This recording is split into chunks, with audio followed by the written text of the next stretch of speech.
أسفل منكم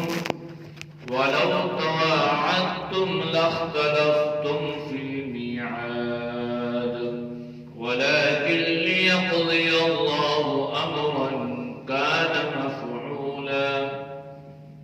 ليهلك من هلك عن بينة ويحيى من حي عن بينة وإن الله لسميع عليم صدق اللہ العظیم۔ ترجمہ: وَاعْلَمُوا، اور جان لو، انما بے شک ہو، غنیمتم تمہیں غنیمت ملی، من شیء کسی چیز میں سے، فَأَنَّ پس بے شک اللہ، پس بے شک للہ اللہ کے لیے ہے، خمسہ اس کا پانچواں حصہ، وللرسول اور رسول کے لیے، وَلِذِي الْقُرْبَى اور قریبی رشتہ داروں کے لیے، والیتامى اور یتیموں کے لیے، والمساکین اور محتاج لوگوں کے لیے، وابن السبیل اور مسافروں کے لیے۔ ان کنتم اگر ہو تم، آمنتم ایمان لانے والے، باللہ اللہ پر، وما انزلنا اور جو ہم نے اتارا، علی عبدنا اپنے بندے پر، یوم الفرقان فیصلے کے دن، یوم جس دن التقى الجمعان مل گئی دو جماعتیں، واللہ علی کل شیء قدیر اور اللہ ہر چیز پر قدرت رکھنے والا ہے۔ اذا تم جب ہو تھے بالعدوۃ القصویٰ اس کنارے پر، وہم اور وہ بالعدوۃ القصویٰ پرلے کنارے پر، والرکب اور قافلہ اسفل نیچے تھا، منکم تم میں سے،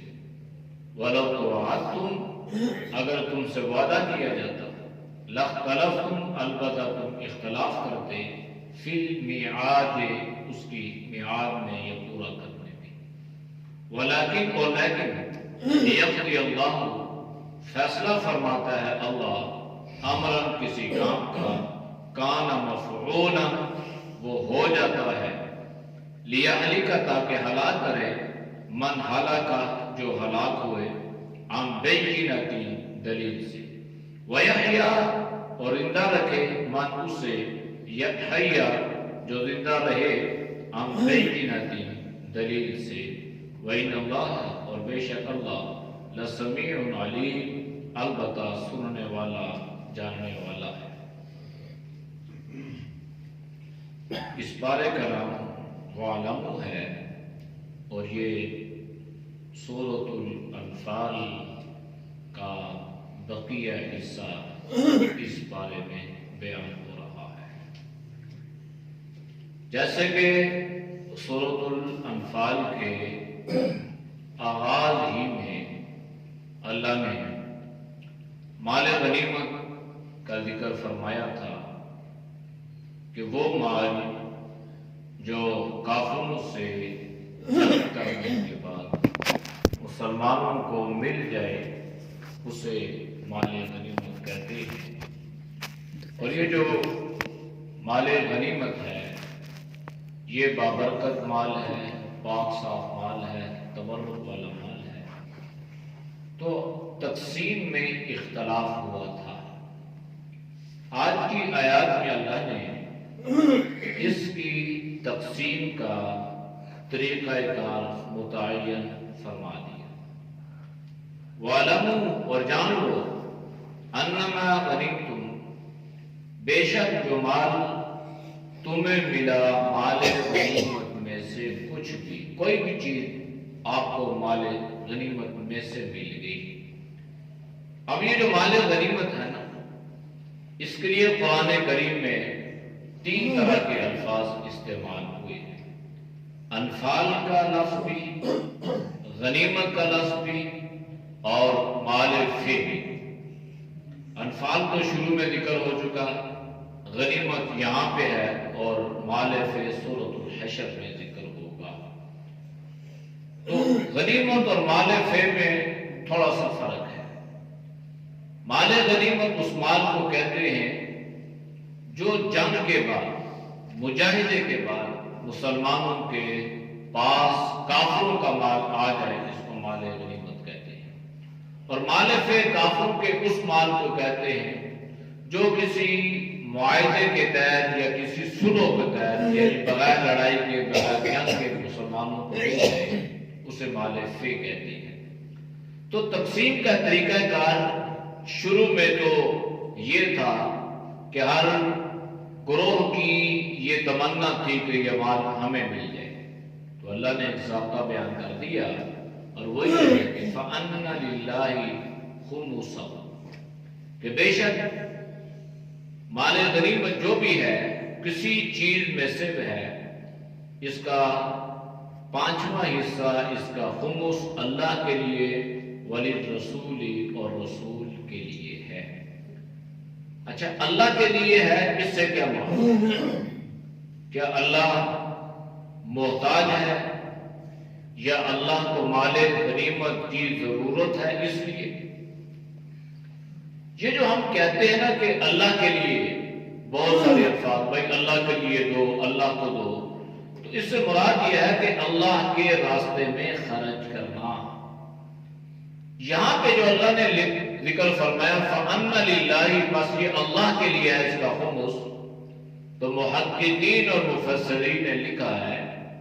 کہ یہ اصل میں بطور تبرک کے اللہ نے ذکر فرمایا ہے کہ یہ 5واں میرے لیے ہے کہ میں اپنی مرضی سے اس مال کو جس طرح چاہوں تقسیم کروں، اس پر کسی کو کسی قسم کے اعتراض کا حق نہیں پہنچتا۔ اب یہ جو خمس مال غنیمت کے گویا 5 حصے ہوں گے، 4 حصے جو ہیں یہ مجاہدین کے خرچ ہوں گے، اور 5واں حصہ جو ہے یہ اللہ اور اللہ کے رسول صلی اللہ علیہ وسلم کا ہے۔ اب اللہ کے رسول کو اس بات پہ اختیار ہے کہ یہ مال اپنی ذاتی ضروریات پہ خرچ کرے، یہ اپنے رشتہ داروں پہ خرچ کرے، یہ اپنے قرابت داروں پہ خرچ کرے،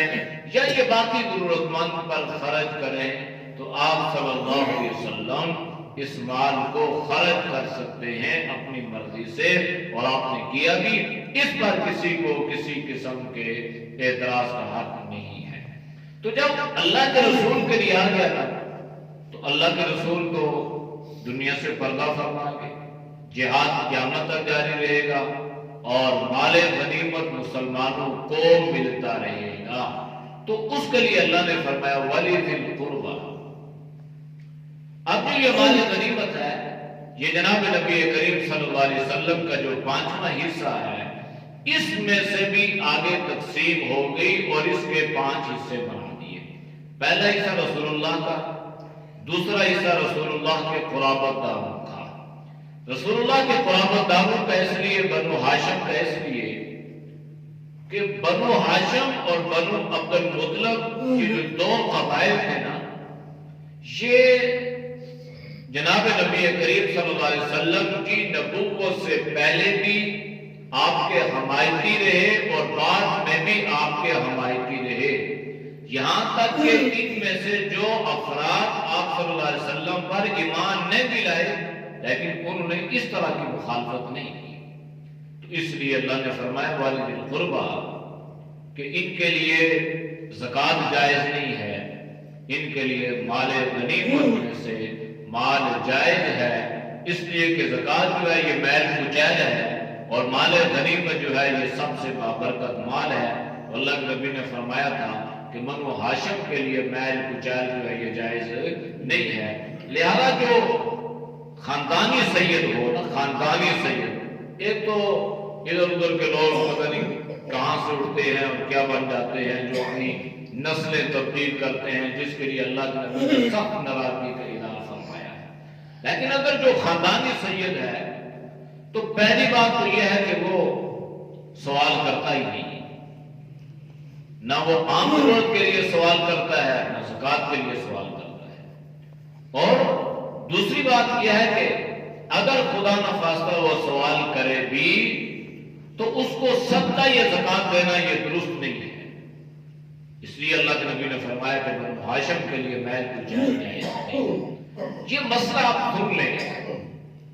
کہ اگر آپ کے متعلقین میں سے، جاننے والوں میں سے، دوست احباب میں سے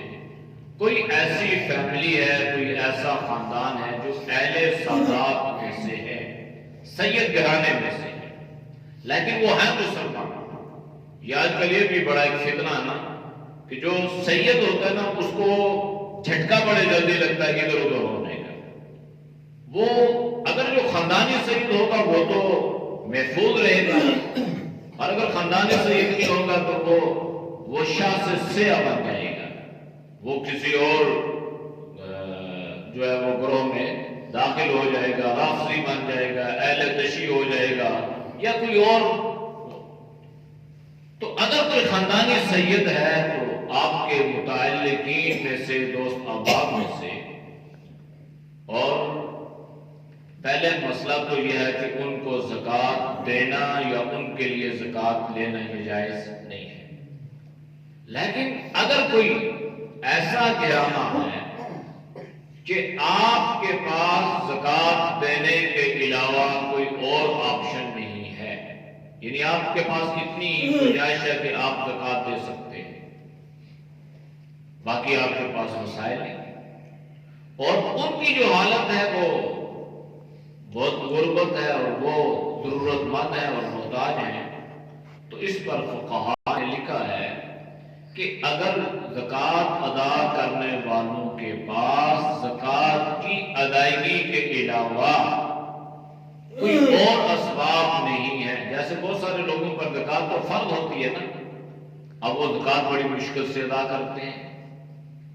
کوئی چیز بیچ دی، کوئی تھوڑا سا زیور بیچ دیا، اس طرح ان کے پاس کوئی عیش ویش ہے نہیں ہے، مشکل ایسے بھی لوگ ہوتے ہیں۔ تو اگر زکوٰۃ کی ادائیگی کے علاوہ کوئی اور راستہ نہیں ہے کہ آپ ان کی مدد کر سکیں یا ان کی ضرورت پوری کی جا سکے، تو اس پر فقہاء نے لکھا ہے کہ ایسی صورت میں زکوٰۃ کی مد سے ان کی ضرورت کو پورا کرنا جائز ہوگا۔ ویسے تو عام حالت میں نہیں ہے، لیکن جب مسلمان زکوٰۃ کی ادائیگی کے علاوہ ان کے پاس کوئی ایسا راستہ نہیں ہے، کوئی ایسا ذریعہ نہیں ہے، کوئی ایسا سبب نہیں ہے، تو بہرحال انہیں زکوٰۃ میں سے دی جا سکتی ہے۔ تو اس لیے اللہ نے فرمایا والی القربہ، آپ کے جو قرابت دار ہیں نا آپ اس حصے میں انہیں بھی دیں، والیتامى، اور جو یتیم ہے۔ یتیم کا جو اطلاق ہے نا یہ بلوغت سے پہلے ایک آدمی اگر بالغ ہو گیا اور وہ مالدار ہو گیا تو اب یہ نہیں ہے کہ وہ کہے جی میرے ماں باپ نہیں ہے لہٰذا میں یتیم ہوں اور مجھے مال دیا جائے، نہیں، یتیم کا اطلاق بلوغت سے پہلے ہے، اگر وہ صاحب استطاعت ہو تو ٹھیک ہے، اگر نہیں ہے تو اب وہ یتامہ میں نہیں ہے، وہ کسی اور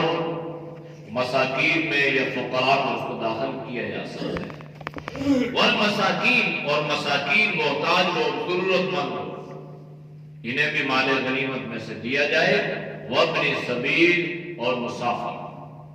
مسافر اگر ضرورت مند ہو جائے تو، ورنہ مسافر کے پاس اگر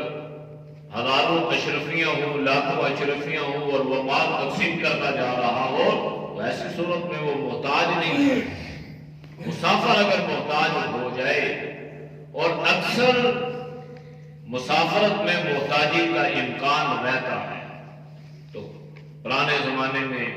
لوگ پیدل سفر کرتے تھے اور کئی مہینوں کے سفر ہوا کرتے تھے، زیادہ راہ جو تھا وہ ختم ہو جایا کرتا تھا، اور ایک اچھا خاصا آدمی بھی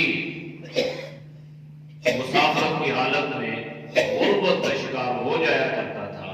اس لیے اللہ نے فرمایا وہ اپنے سبیل، مسافر کو مال غنیمت میں سے دینا بھی جائز ہے۔ چوری جو ہے نا، چوری بددیانتی، یہ تو بڑا جرم ہے،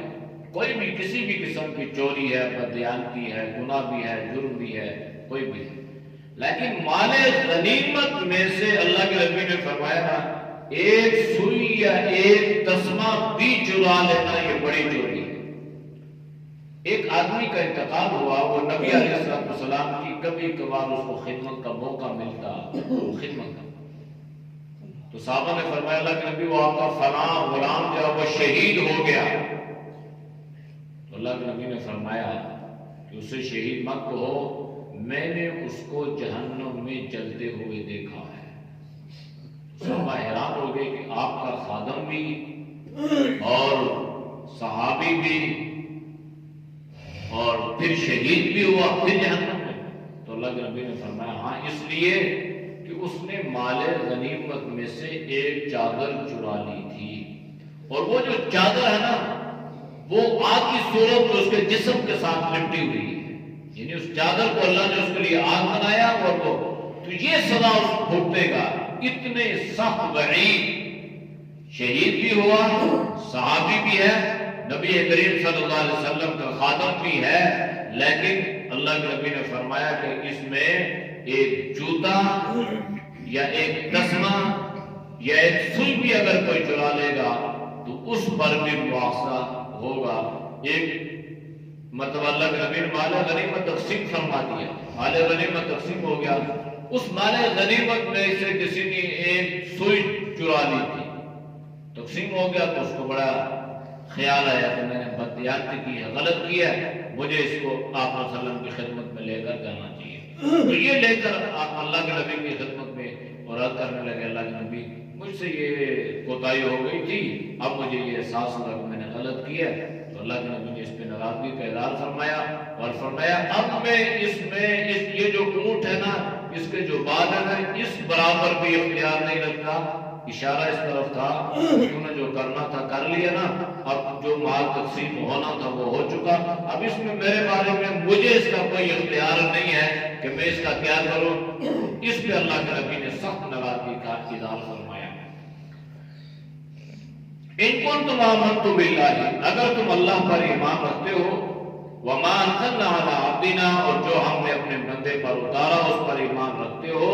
یعنی اپنے بندے جناب نبی کریم صلی اللہ علیہ وسلم پر، یوم الفرقان،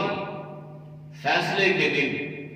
یوم التقى الجمعان، جس دن اللہ نے دو جماعتوں کی آپس میں مٹ بھیڑ کروا دی، ایک مسلمانوں کا لشکر، ایک ابو جہل کا لشکر۔ اور یوم الفرقان جو ہے یہ بدر کو کہا گیا، اور یہ فیصلے کا دن اس لیے تھا کہ حق اور سچ، حق اور باطل کا اللہ نے فیصلہ کیا، کفر کو اللہ نے ناکام فرمایا اور مسلمانوں کی اللہ نے مدد فرمائی۔ واللہ علی کل شیء قدیر، اللہ ہر چیز پر قادر ہے، اللہ جو چاہے جیسا چاہے جب چاہے اللہ جو کرے وہ کر سکتا ہے۔ اذ انتم، جب تم تھے، بالعدوۃ الدنیا، عدوہ کہتے ہیں کنارے کو، دنیا کہتے ہیں قریب، یعنی تم اس قریب والے کنارے تھے جو مدینہ شریف کے قریب تھا، وَهُمْ بِالْعُدْوَةِ الْقُصْوَىٰ، اور وہ جو دوسرا لشکر تھا نا ابو جہل کا، وہ دور والے کنارے یعنی اس طرف تھا۔ وَرَكْبُ صَلَابِكُمْ، اور صورت حال یہ تھی کہ جس لشکر کے تعاقب میں تم نکلے تھے نا، ابو سفیان کا لشکر، وہ ساحل سمندر کے راستے یہاں سے نکل چکا تھا، وَرَكْبُ، اور قافلہ اسفلہ نیچے تھا، منکم، تم میں سے۔ اب ایک گھاٹی کی طرف نبی کریم صلی اللہ علیہ وسلم کا لشکر ہے، جس جگہ آپ نے پڑاؤ فرمایا، بات پیچھے گزر چکی ہے، وہ جگہ جنگ کے لیے موزوں نہیں تھی۔ ایک تو ریت تھی، ریتلا میدان تھا، اور پانی کی قلت تھی، اور جس طرح ابو جہل کے لشکر میں پڑاؤ کیا تھا وہ زمین سخت تھی، ریتلی بھی نہیں تھی، اور وہاں پہ پانی بھی تھا۔ تو اللہ نے حالات بدل دیے، رات کو اللہ نے بارش برسائی، اس ریتلی زمین کو اللہ نے سخت کر دیا،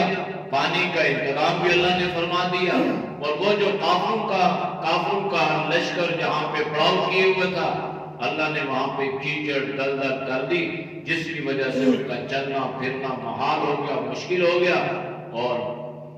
پانی کی نعمت سے بھی اللہ نے انہیں محروم۔ تو یہ چیزیں اللہ ذکر فرما رہا ہے کہ آپ اس وقت کو یاد کرو جب آپ کی کیفیت ایسی تھی، آپ نے ایسی جگہ پہ پڑاؤ کیا تھا، آپ کا لشکر ایسی جگہ پہ تھا، وہاں پر پانی پینے کے لیے نہیں ہے اور چلنے کے لیے راستہ نہیں ہے، پاؤں رکھتے تھے تو ریت میں دانس لیا کرتے تھے۔ پھر وَلَوْ تَوَاعَدْتُمْ لَاخْتَلَفْتُمْ فِي الْمِيعَادِ، ہر کام جو ہے نا یہ اللہ کی مشیت اور اللہ کی مرضی سے ہوتا ہے۔ اللہ نے فرمایا اگر آپ سے پہلے یہ وعدہ کر دیا جاتا، مدینہ میں آپ کو بتا دیا جاتا کہ آپ ابو سفیان کے لشکر کے تعاقب میں نہیں بلکہ ابو جہل کے لشکر کے ساتھ لڑنے کے لیے جا رہے ہیں، اگر پہلے سے آپ کو یہ بتا دیا جاتا تو پھر کیفیت اور ہوتی، شاید آپ اس میں اختلاف کرتے کہ ہم کیسے۔ اچھا اختلاف کو ایک جگہ پہ صحابہ نے رائے دی بھی تھی نا کہ اللہ کے نبی ابو سفیان کا جو لشکر ہے وہ تو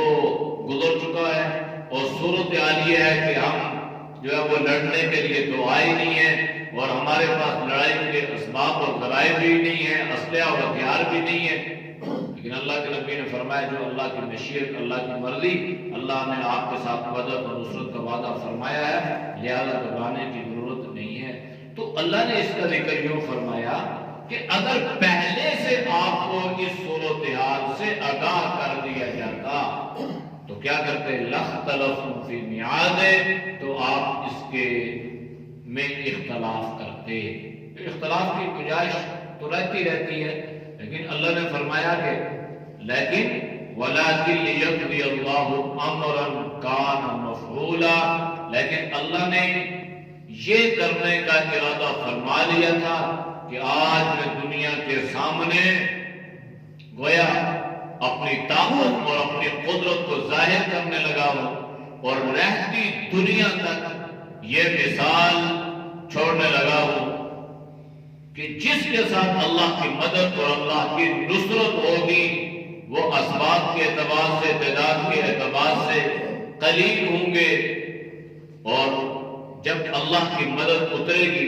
تو یہ کثیر پر غالب ہو جائیں گے، ان کو اللہ کثرت میں غلبہ عطا فرمائے گا۔ اس لیے اللہ نے فرمایا پہلے سے آپ کو ان حالات سے آگاہ نہیں کیا گیا تھا کہ ابو جہل کا لشکر بھی آ رہا ہے، ابو سفیان کا لشکر وہ نکل چکا ہے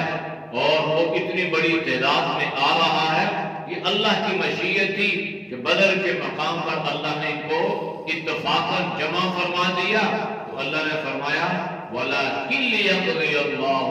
اور لیکن اللہ کسی کام کے کرنے کا جب فیصلہ فرماتا ہے کان مفعولاً، تو وہ بات طے ہو چکی ہوتی ہے اور اللہ وہی کرتا ہے جس کا اللہ فیصلہ فرماتا ہے۔ تو اللہ نے یہ فیصلہ فرمایا تھا کہ یہ ہوگا اور وہ ہو گیا۔ لِيَهْلِكَ مَنْ هَلَكَ عَن بَيِّنَةٍ، تاکہ اس کے ذریعے سے جن لوگوں نے ہلاک ہونا ہے نا ان کی ہلاکت کو بھی اللہ ظاہر کر دے، اور کفر کو اللہ ہلاک فرماتا ہے دلائل کے ساتھ، اور اللہ نے بتا دیا کہ اللہ کی مدد اور اللہ کی نصرت جب شامل حال ہوتی ہے تو وہاں پہ نہ اسباب کام آتے ہیں، وہاں پر نہ طاقت کام آتی ہے، نہ کوئی اور چیز وہاں پہ کام آتی ہے۔ اگر اللہ کی مدد ہو اور اللہ کی مدد نہ ہو تو جس چیز نے ہلاک ہونا ہے وہ ہلاک ہو جاتی ہے۔ وَيَحْيَا، اور جس کو اللہ نے زندگی عطا فرمانی ہے، جس کو اللہ نے زندہ رکھنا ہے، من حیا، جو زندہ رہنا چاہتا ہے تو اللہ اس کے حالات کو بھی دنیا پہ ظاہر فرما دیتے ہیں، لیکن ہلاک ہو تو بھی دلائل کے ساتھ، اور اللہ زندگی عطا فرمائے تو بھی دلائل کے ساتھ۔ تو یہ منظر اللہ نے سارا بیان فرمایا، اور اس میں ایمان والوں کے لیے اللہ نے یہ سامان رکھا ہے کہ ایمان والے کبھی بھی اسباب کی دنیا میں صرف اسباب پہ بھروسہ توکل نہیں رکھتے، بلکہ اسباب کو اختیار کرتے ہوئے وہ مسبب الاسباب پر بھروسہ، اعتماد اور توکل رکھتے ہیں۔ جب مسبب الاسباب پر توکل ہوگا پھر اللہ سے مانگنے کا طریقہ سلیقہ اور ڈھنگ بھی ہوگا، پھر اللہ کے سامنے دستاراز بھی ہوں گے، تو اللہ کی مدد اترے گی، جس طرح بدر کے میدان میں اتری کہ قلیل کو اللہ نے کثیر پر غلبہ عطا فرما دیا۔ کیوں؟ اس لیے وَإِنَّ اللَّهَ لَسَمِيعٌ، بے شک اللہ انسان کی پکار کو سنتا بھی ہے، دعاؤں کو سنتا بھی ہے، علیم، اور اللہ مسلمانوں کے حالات سے واقف بھی ہے۔ لہذا اللہ یہاں ان کی آوازاری کو سن بھی رہا تھا اور ان کے حالات کو اللہ جانتا بھی تھا کہ 313 ہیں، لڑنے کے لیے ان کے پاس سامان نہیں ہے، کھانے کے لیے ان کے پاس غلہ نہیں ہے، ان کے پیٹ میں پتھر بندھے ہوئے ہیں، ان کے جسم پر کپڑے نہیں ہیں اور ان کے پاؤں میں جوتے نہیں ہیں۔ اگر کوئی امامہ باندھتا ہے تو اس کے کپڑے جو ہے وہ جسم چھپانے کے لیے اس کے پاس کپڑا نہیں ہے، اگر کسی کے پاس ایک کپڑا ہے تو دوسرا نہیں ہے، اگر کسی نے ایک دن نہیں کھایا تو بعض ایسے بھی ہیں جنہوں نے دو دن نہیں کھائے، اگر کسی نے ایک پتھر اپنے پیٹ پہ بندھا ہوا ہے تو بعض ایسے بھی تھے جنہوں نے دو پتھر بندھے ہوئے تھے۔ لیکن ان ساری کیفیات کے باوجود جب انسان اللہ پہ بھروسہ کرتا ہے، اللہ پہ توکل اور اعتماد کرتا ہے اور اعلاء کلمت اللہ کے لیے وہ باطل کے ساتھ ٹکرا جاتا ہے تو پھر اللہ اسے ایسی زندگی عطا فرما دیتے ہیں کہ وہ مر کے بھی زندہ رہتا ہے۔ پھر وہ مرتے تو مر جاتا ہے لیکن دنیا اس کو مردہ نہیں کہتی، دنیا اسے زندہ اور شہید کہتی ہے۔ اعوذ باللہ من الشیطان الرجیم، بسم اللہ الرحمن الرحیم، وَاعْلَمُوا أَنَّمَا غَنِمْتُم مِّن شَيْءٍ فَأَنَّ لِلَّهِ خُمُسَهُ وَلِلرَّسُولِ وَلِذِي الْقُرْبَى وَالْيَتَامَى وَالْمَسَاكِينِ وَابْنِ السَّبِيلِ إِن كُنتُمْ آمنتم بِاللَّهِ وَمَا أَنزَلْنَا عَلَى عَبْدِنَا يَوْمَ الْفُرْقَانِ يَوْمَ الْتَقَى الْجَمْعَانِ وَاللَّهُ عَلَى كُلِّ شَيْءٍ قَدِيرٌ إِذْ أَنْتُمْ بِالْعُدْوَةِ الدُّنْيَا وَهُمْ بِالْعُدْوَةِ الْقُصْوَى وَالرَّكْبُ أَسْفَلَ مِنْكُمْ وَلَوْ تَوَاعَدتُّمْ لَاخْتَلَفْتُمْ فِي الْمِيعَادِ وَلَكِنْ لِيَقْضِيَ اللَّهُ أَمْرًا كَانَ مَفْعُولًا لِيَهْلِكَ مَنْ هَلَكَ عَنْ بَيِّنَةٍ وَيَحْيَى مَنْ حَيَّ عَنْ بَيِّنَةٍ وَإِنَّ اللَّهَ لَسَمِيعٌ عَلِيمٌ۔ صدق اللہ۔ الحمد للہ رب العالمین والصلاة والسلام علی خیر خلقہ محمد وعلی آلہ وصحبہ اجمعین۔ یا اللہ ہم سب کے سجدہ کے گناہوں کو معاف فرما، یا اللہ گناہوں سے حفاظت فرما، یا اللہ نیک اعمال کی توفیق نصیب فرما، یا اللہ ہماری اعمال سے پوری امت کی حفاظت فرما۔ یا اللہ جہاں کہیں تیرے دین کی محنت ہو رہی ہے، یا اللہ دین کی محنت کرنے والوں کی مدد فرما، یا اللہ ان کی نصرت فرما، یا اللہ الہی کلمت اللہ کے لیے، دین کی سربلندی کے لیے یا اللہ تو جان مال اولاد قربان کرنے کی توفیق نصیب فرما۔ یا ارحم الراحمین، یا احکم الحاکمین، یا اللہ جو مسلمانوں کے خلاف سازشوں میں مصروف ہیں، یا اللہ ان کے عزائم کو ناکام بنا، یا اللہ ان کی سازشوں کو پارا پارا فرما، امت مسلمہ کو وحدت عطا فرما، یا اللہ بھائی چارہ عطا فرما،